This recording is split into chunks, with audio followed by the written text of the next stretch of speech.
In this video, we will show you how to make a simple donut chart. They're perfect for displaying a number of category components. Firstly, go to the Automated Excel add-in and select the donut template. Then select the cell where you would like to generate the template. Specify the number of elements to create, this being the number of rings in the donut. Then specify the number of categories to create, this being the number of sections within each ring of the donut. Finally, update the template for the labels and data you require. The charts can either be populated directly or, as shown in this video, link to existing data.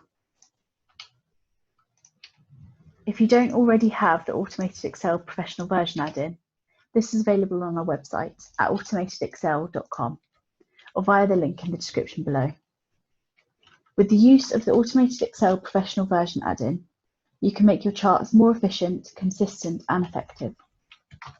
For more templates and tips, please subscribe, check out our other videos, or go to our website, automatedexcel.com.